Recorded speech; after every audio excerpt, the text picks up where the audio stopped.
हमने शहर को दी एक नई पहचान, हम हैं सिंघानिया बिल्डकॉन।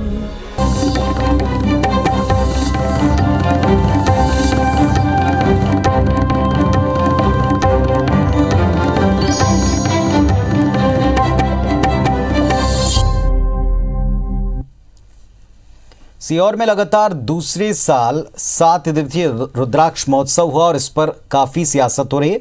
आज बुलेटिन की शुरुआत इसी खबर से करते हैं। दरअसल शिव महापुराण कथा और 7 दिन के भीतर 11 लाख से अधिक रुद्राक्ष बांटे जाने का एक कार्यक्रम था, समारोह था, लेकिन पहले दिन 3 लाख लोग इसमें पहुंच गए। भोपाल इंदौर हाईवे पर 25 किलोमीटर लंबा जाम लग गया, जिसके बाद रुद्राक्ष महोत्सव के निरस्त होने की खबर आई और अब इसको लेकर सियासत का दौर चल रहा है। कांग्रेस इस पूरी घटना के लिए जिला प्रशासन और सरकार पर सवाल उठा रही है, तो इस पर पलटवार भी हो रहा है। एक रिपोर्ट दिखाते हैं आपको। सीहोर में रुद्राक्ष महोत्सव का स्थगित होना सरकार के लिए गले की फांस बनता जा रहा है। सरकार पर विपक्ष तो हमलावर है ही, बीजेपी के दिग्गज नेता भी इसे लेकर सरकार से सवाल पूछने लगे हैं। कैलाश विजयवर्गीय ने सीएम को पत्र लिखा कि 17 साल से आप इस प्रदेश के मुखिया हैं, आखिर ऐसी कौन सी विपदा आ गई थी कि पंडित प्रदीप मिश्रा पर इतना दबाव बनाया गया कि उन्हें भारी मन से कथा को समाप्त करना पड़ा। श्रद्धालु भी लगातार सोशल मीडिया पर अपना गुस्सा दिखा रहे हैं। सबका एक ही सवाल है, आयोजन के बारे में सीहोर जिला प्रशासन को महीने भर पहले से पता था। एक हफ्ते में 15 लाख लोग आने वाले थे, फिर ऐसा क्या हुआ? इसे रोकने के लिए सीहोर प्रशासन ने पंडित प्रदीप मिश्रा पर दबाव डाला। फिलहाल प्रशासन के पास इसका कोई जवाब नहीं। फिर मैं आमंत्रित करूंगा। लेकिन गृह मंत्री नरोत्तम मिश्रा ने पंडित प्रदीप मिश्रा से वीडियो कॉल पर बात कर मामले को संभालने की कोशिश की है। ठीक हो गया, प्रशासन वगैरह की कोई दिक्कत मारा? सब बढ़िया कर दिया इन लोगों ने आज। ठीक है महाराज, और भी कोई बात होगी महाराज तो बताइएगा। इधर कांग्रेस पार्टी लगातार राज्य सरकार को आड़े हाथ ले रही। कांग्रेस विधायक पीसी शर्मा के नेतृत्व में 5 लोगों के डेलीगेशन ने पंडित प्रदीप मिश्रा से मुलाकात की। मंत्री जी कह जरूर रहे हैं, पर उस समय इंटरफेयर करना था उनको, जिस समय कथा रोकी जा रही थी। कुल मिलाकर उनका जब विरोध हुआ चारों तरफ से, तब उन्होंने ये जुमला दिया है। मेरी सीहोर की धरा। रुद्राक्ष महोत्सव के निरस्त होने पर कांग्रेस ने सरकार और प्रशासन को घेरा, तो गृह मंत्री नरोत्तम मिश्रा ने पलटवार में कहा कि सीहोर में कथा यथावत चल रही है, कथा बंद नहीं की गई, सिर्फ रुद्राक्ष महोत्सव में थोड़ा फेरबदल करना पड़ा है। सिर्फ रुद्राक्ष बंटने का जो कार्यक्रम था उसमें फेरबदल किया गया था कि भगदड़ की संख्या में श्रद्धालु और भक्तजन वहां पहुंच गए थे। मेरी सीहोर की धरा फिर पुकारेगी आपको, फिर मैं आमंत्रित करूंगा। सीहोर में श्रद्धालुओं को संबोधित करते हुए पंडित प्रदीप मिश्रा के भावुक होते हुए ये कहना कि बार बार दबाव आ रहा है, इसीलिए कथा स्थगित कर रहा हूँ। आपसे हाथ जोड़कर विनती करता हूँ कि आप अपने घर जाकर ऑनलाइन कथा सुनें। अपने गंतव्य की ओर आगे बढ़े। इस वीडियो के बाद कांग्रेस ने सवाल उठाते हुए मौके पर चौका मार दिया। चुनाव से पहले कांग्रेस की कोशिश है कि पंडित प्रदीप मिश्रा के जरिए बहुसंख्यक वोटों को साधा जाए। वहीं बीजेपी सरकार भी लगातार इस मामले को संभालने में जुट गई है। खबर ये भी है कि पूरे प्रकरण में सीहोर कलेक्टर और एसपी पर सरकार का चाबुक चल सकता है। नवीन कुमार सिंह, IBC 24, भोपाल।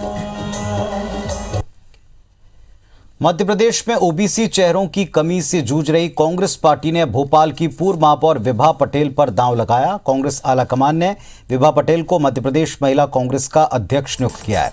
इसके जरिए पार्टी ने पिछड़ा वर्ग को संदेश देने की कोशिश की, साथ ही कई समीकरणों को साधने का प्रयास किया। पटेल पूर्व मुख्यमंत्री दिग्विजय सिंह की समर्थक हैं। उन्हें प्रदेश कांग्रेस अध्यक्ष कमलनाथ की विश्वास पात्र माना जाता है। 23 फरवरी को प्रदेश अध्यक्ष अर्चना जायसवाल को पद से हटाते हुए 4 वरिष्ठ उपाध्यक्षों को छोड़कर बाकी पूरी इकाई को भंग कर दिया था। नवनियुक्त महिला कांग्रेस प्रदेश अध्यक्ष ने बताया कि कांग्रेस संगठन के सामने कई चुनौतियां इस वक्त हैं और इनसे लड़ने के साथ कांग्रेस के हाथ को मजबूत करने का काम करेंगे। उन्होंने इस बात के संकेत भी दिए कि नई कार्यकारिणी में पुराने चेहरों को ही स्थान दिया जाएगा।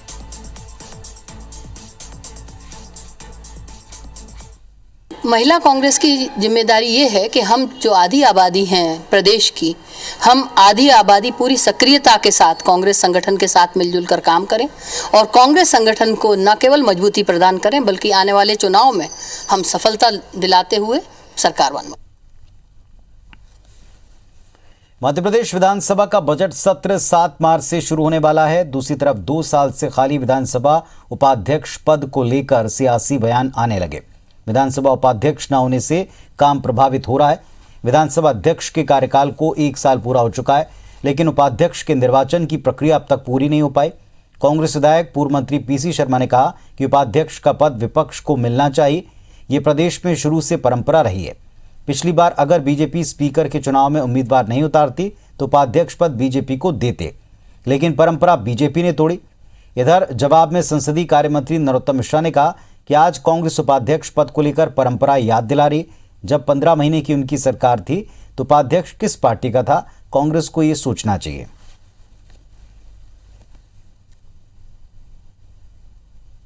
उपाध्यक्ष का पद तो विपक्ष को मिलना चाहिए, क्योंकि ये परंपरा रही है। अभी इनके यहाँ इतना द्वंद है कि इनको समझ में नहीं आ रही कि एक बड़ी मुश्किल से पद आने की स्थिति हो रही है। जो वरिष्ठ नेता बचे हुए हैं 8-10 जिनको मंत्री नहीं बनाया, उनमें किसको दिया जाए। परंपरा का हवाला दे रही है वो। तो बताइए, कांग्रेस की जब 15 महीने सरकार थी तो भाजपा का कौन उपाध्यक्ष था? मैं आपसे सवाल कर रहा हूं। ये इस तरह की जो मिथ्या बातें कांग्रेस के लोग करते हैं, मेरी प्रार्थना है उनसे, ये परंपरा उनने तोड़ी है, हमने थोड़ी तोड़ी है। जब उनने तोड़ी है तो हम निभाएंगे। भोपाल में गुरुवार को मध्य प्रदेश विधानसभा के सभागार में पूर्व विधायकों का एक सम्मेलन आयोजित किया जा रहा है। विधानसभा अध्यक्ष गिरीश गौतम ने आयोजन स्थल का जायजा लिया और आवश्यक तैयारियों का निर्देश भी दिया। कार्यक्रम में लगभग 250 से ज्यादा पूर्व विधायक शामिल होंगे। पहली बार है जब सम्मेलन में पूर्व विधायकों की समस्या पर बात होगी। विधानसभा अध्यक्ष ने कहा कि इस सम्मेलन के जरिए विधायकों की समस्या को सुना जाएगा। साथ ही इस बार बजट सत्र में कुछ और भी नवाचार दिखेंगे। ये हाल तो इसलिए इसका निरीक्षण कर रहे हैं कि 9 तारीख को उत्कृष्ट विधायक, उत्कृष्ट मंत्री, उत्कृष्ट अधिकारी, पत्रकार सबका पुरस्कार वितरण होना है। तो हमारे माननीय लोकसभा के स्पीकर साहब आ रहे हैं, तो उसकी भी तैयारी का जायजा ले रहे हैं कि कैसे करना, क्या करना। और सत्र में करीब 4,500 के आसपास प्रश्न आ चुके हैं। उसमें से अतारांकित आधे हैं, आधा अतारांकित है। मध्य प्रदेश में आने वाले विधानसभा सत्र को लेकर कांग्रेस ने बीजेपी को चुनौती दे दी है। कांग्रेस विधायक गोविंद सिंह ने आरोप लगाया कि बीजेपी भ्रष्टाचार करने में लगी है। सदन में जनप्रतिनिधियों के लगाए हुए सवालों के जवाब नहीं देते, जिससे बीजेपी लोकतंत्र की हत्या कर रही। बीजेपी के पिछड़ा वर्ग आयोग निगम के अध्यक्ष रघुराज कंसाना ने इस मामले को लेकर खुलकर कांग्रेस के सामने खड़े। गोविंद सिंह की माने तो किसानों की फसल का उनको उचित दाम नहीं मिल रहा। हाल में फूलों से नज़दीक फसल की मुआवजा राशि में भी जमकर धांधली हुई है। जहां ओलावृष्टि हुई वहां किसानों को मुआवजा नहीं मिला, वहीं जहां ओलावृष्टि नहीं हुई वहां किसानों को करोड़ों बांट दिए गए। इन आरोपों पर रघुराज कंसाना ने पलटवार करते हुए कहा कि कांग्रेस की सरकार के समय वल्लभ भवन भ्रष्टाचार का अड्डा था।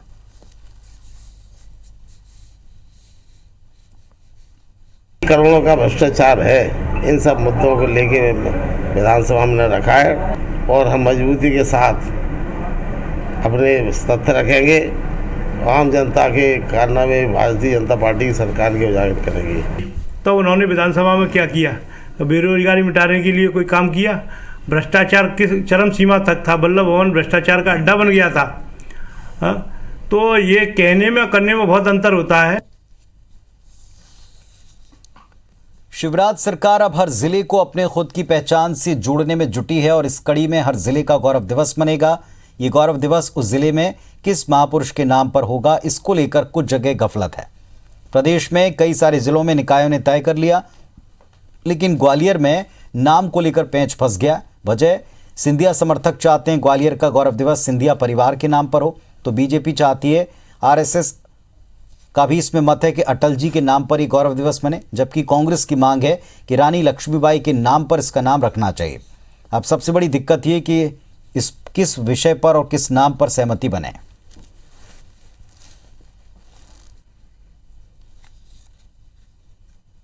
जैसे मैंने कहा बैठक में ये तय होगा कि कौन सा दिन उपयुक्त होगा ग्वालियर के गौरव के दिवस के रूप में मनाने के लिए।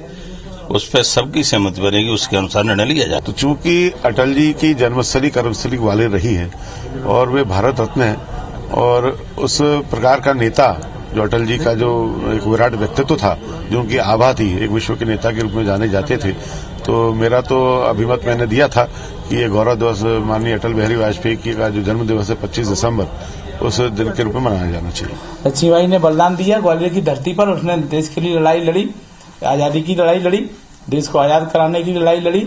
तो बलिदान जिसने बलिदान दिया, जिसने वीरांगना ने, उसके नाम पर ग्वालियर में गौरव दिवस मनाना चाहिए। मध्य प्रदेश के अगले डीजीपी सुधीर कुमार सक्सेना हो सकते हैं। सक्सेना वर्तमान में केंद्रीय सचिवालय में सचिव के पद पर पदस्थ हैं। प्रदेश में अगला पुलिस महानिदेशक कौन होगा, इसको लेकर सरकार की तरफ से स्थिति स्पष्ट नहीं हो पाई। वर्तमान डीजीपी विवेक जौहरी का कार्यकाल खत्म होने में केवल 2 दिन बचे हैं। डीजीपी की रेस में 1987 बैच के आईपीएस सुधीर कुमार सक्सेना आगे चल रहे हैं। भारत सरकार ने उन्हें प्रतिनियुक्ति से वापस भेजने का आदेश दे दिया। अब ये पूरे आसार हैं कि राज्य सरकार उन्हें मध्य प्रदेश का अगला डीजीपी नियुक्त करेगी। वर्तमान डीजीपी विवेक जौहरी का कार्यकाल 4 मार्च को पूरा हो रहा है।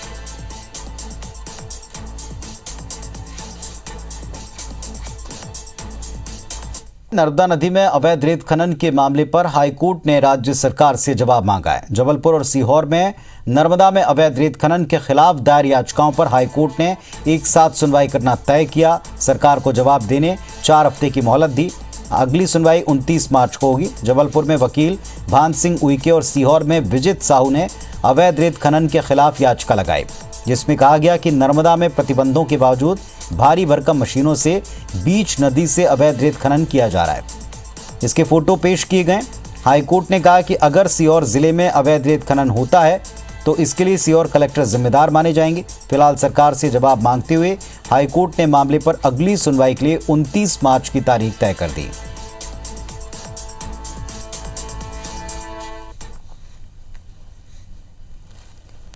मध्य प्रदेश में अधिकार वापस दिए जाने की मांग को लेकर भारतीय नगरीय निकाय के जनप्रतिनिधियों ने मोर्चा खोल दिया। पंचायतों के पूर्व जनप्रतिनिधियों को मिले अधिकारों की तर्ज पर नगर पालिका और नगर परिषद के पूर्व जनप्रतिनिधि सरकार से अपने अधिकार वापस मांग रहे हैं।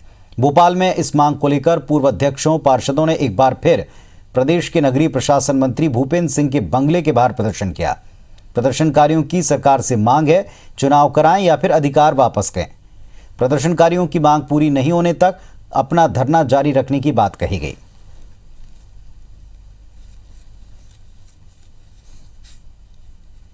से 2 साल से कोई सुनने वाला नहीं, कोई माँ बाप नहीं जनता का, जनता भटक रही है, योजनाओं का सही ढंग से क्रियान्वयन नहीं हो रहा है। तो हम चाहते हैं कि लोकतंत्र स्थापित हो, या तो चुनाव हो या जिस तरह पंचायतों को अधिकार दिए गए हैं उसी तरह अध्यक्ष को अधिकार दिया जाए, जिस तरह से सुचारू रूप से नगर पालिका चल सके, लोगों को सुनवाई हो सके, लोगों को छोटे छोटे कामों में भटकना न पड़े। मध्य प्रदेश में अगले महीने से बिजली की दरें बढ़ाने के प्रस्ताव का विरोध तेज हो गया है। जबलपुर कलेक्टर दफ्तर के पास एकजुट हुए सामाजिक कार्यकर्ताओं ने तख्तियां लेकर बिजली दर बढ़ाने का विरोध किया। सामाजिक संगठनों ने 8 से 10 मार्च तक होने वाले विद्युत नियामक आयोग की जनसुनवाई का बहिष्कार करने का ऐलान किया। कहा कि विद्युत अधिनियम के प्रावधानों के तहत राज्य सरकार चाहे तो दखल देकर इन प्रस्ताव को खारिज करा सकती है, लेकिन कोरोना काल में आर्थिक तौर पर परेशान मध्यम वर्ग को राहत दिलाने के लिए सरकार ने कदम अब तक उठाया नहीं है। सामाजिक कार्यकर्ताओं ने जिला प्रशासन को अपनी मांगों के बारे में ज्ञापन भी दिया है।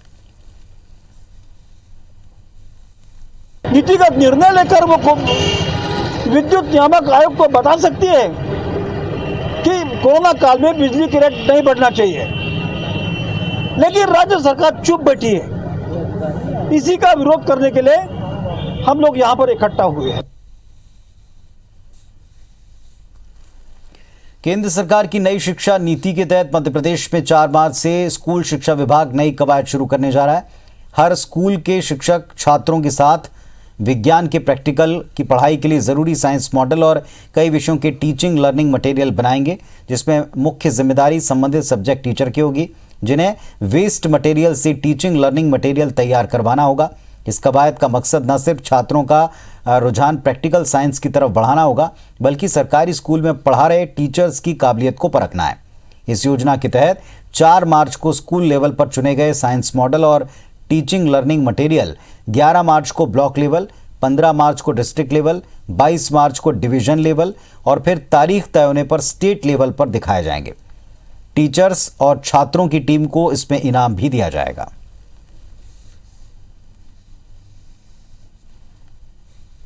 शिक्षक और छात्र दोनों मिलकर के टीचिंग लर्निंग मटेरियल बनाएंगे, जो हमारे प्राथमिक शाला, माध्यमिक शाला समस्त में ये बच्चों के द्वारा बनाया जाएगा और इसका उपयोग हम हमारे टीचर जो हैं वो टीचिंग एड के रूप में काम करेंगे।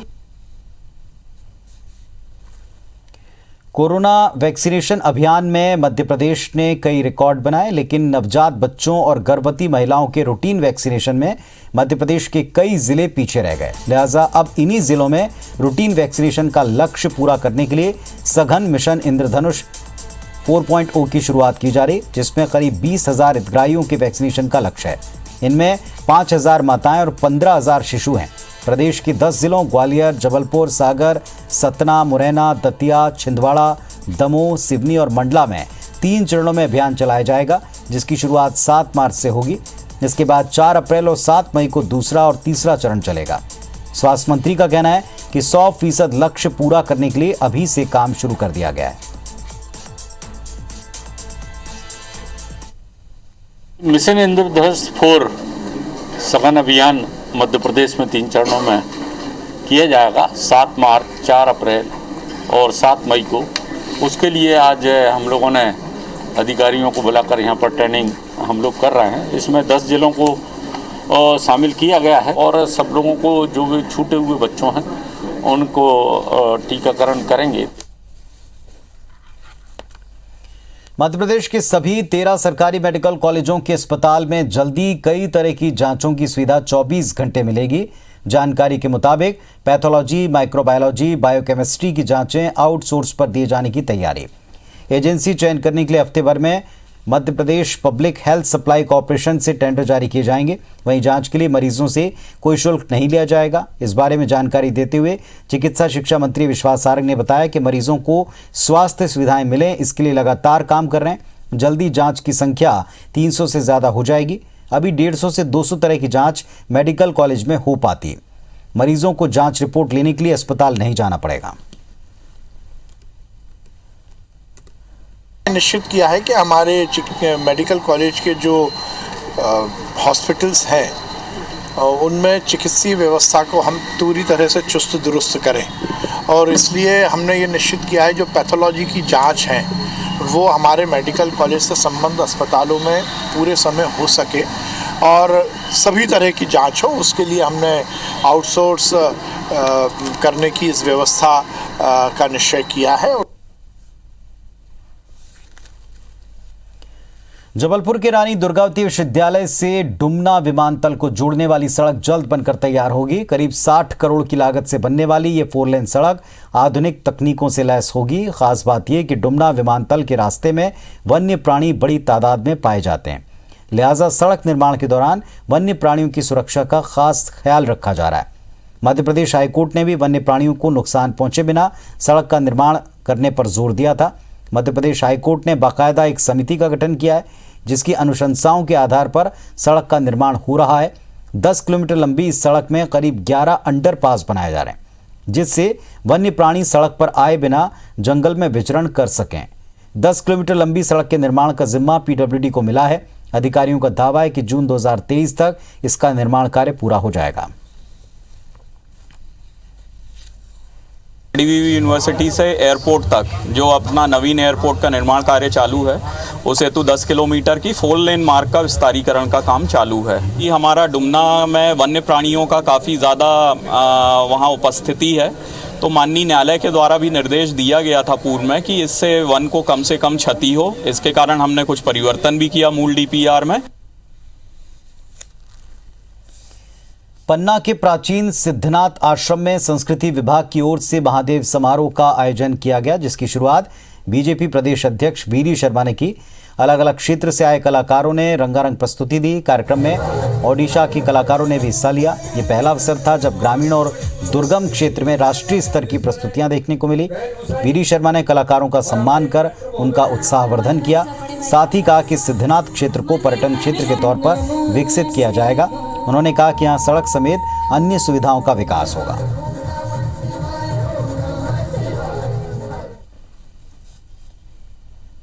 तो इस बुलेटिन में फिलहाल इतना ही। खबर अपडेट्स के लिए आप देखते रहें IBC 24। नमस्कार।